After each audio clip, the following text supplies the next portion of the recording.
हमारे एक और इलेक्शन स्टूडियो में शहबाज है, मेरे सहयोगी इस वक्त मेरे साथ वहां से जुड़ रहे हैं। उनके पास कुछ डेटा है, उनके पास कुछ इन्फॉर्मेशन है। आपको मुझे बार बार रोकते रहना पड़ेगा क्योंकि आज आप समझ लीजिए कि इन्फॉर्मेशन की बाढ़ आने वाली है। एक से एक बढ़कर ब्रेकिंग आ रही है। शहबाज के पास मैं चल रहा हूं। शहबाज, क्या इन्फॉर्मेशन है आपके पास इस वक्त?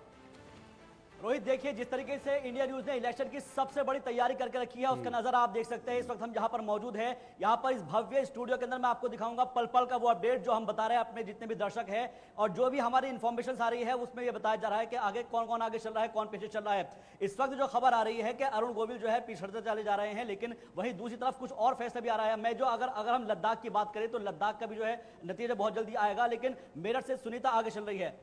और जो मुद्दे हैं हम जरा मुद्दों पर नजर डाल देते हैं क्योंकि डालना बहुत जरूरी होता है। आप देखिए कि हर चरण के अंदर मुद्दे जो है बदलते चले गए हैं, और खासतौर पर हम देखें तो पहले चरण के मुद्दे जो थे वो भ्रष्टाचार था, बेरोजगारी था, और इसके साथ साथ मोदी की गारंटी था, यूसीसी था, परिवारवाद था और राम मंदिर था। यानी कि आप ये कह सकते हैं कि पहले चरण के अंदर जो मुद्दे थे वो ये थे। अब दूसरा चरण जब आता है तो दूसरे चरण के अंदर मुस्लिम आरक्षण आ जाता है, मंगलसूत्र पर लड़ाई आ जाती है, हिंदू मुसलमान होने लगता है, तुष्टीकरण की बात आ जाती है।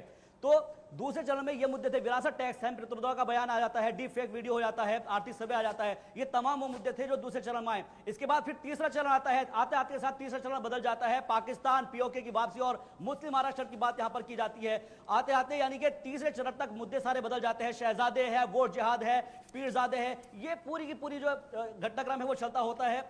और तीन चरण के मुद्दे जो है आते आते बदलते चले जाते हैं। हर चरण के अंदर मुद्दे बदल जाते हैं, उसी के हिसाब से चुनाव आगे बढ़ता चला जाता है। और क्योंकि हमने देखा था कि एक दूसरे के ऊपर आरोप प्रत्यारोप का जब दौर चल रहा था, उस दौर के अंदर हमने देखा था, देखिए चौथे चरण के अंदर मुस्लिम आरक्षण, ईडी, सीबीआई, हिंदू मुस्लिम आबादी, और ये वो मुद्दे हैं। संविधान की बात कही जा रही थी क्योंकि इंडिया अलायंस ने ये मुद्दा उठाया था कि बीजेपी अगर आ जाएगी तो संविधान बदल देंगे, लेकिन उसको कहीं ना कहीं कैसे जनता ने लिया है यह अभी रिजल्ट बताएगा। इसके अलावा देखिए पांचवें चरण के मुद्दे हैं, मुस्लिम आरक्षण का मुद्दा है, तुष्टीकरण का मुद्दा है, पाकिस्तान मुद्दा है, नागरिकता कानून है और वंशवादी राजनीति है।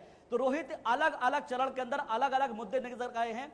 और छठे चरण की अगर हम बात करते हैं, छठे चरण की बात आ गई थी कब्रिस्तान पर, सीए पर ममता बनर्जी जिस तरीके से खुलकर विरोध कर रही थी, जामिया में मुस्लिम आरक्षण की बात उठाई गई थी, गरीब मजदूर की बात हुई थी, भ्रष्टाचार की बात होती है, बंगाल में मुस्लिम आरक्षण की बात होती है, और यही वजह है कि मुद्दे लगातार बदलते चले गए। आखिरी चरण, अंतिम चरण तक आते आते मुद्दे बदल जाते हैं। संविधान की बात की जाती है, मुस्लिम आरक्षण की बात की जाती है, वन नेशन वन इलेक्शन की बात की जाती है, और इधर यूनिफॉर्म सिविल कोड की बात की जाती है।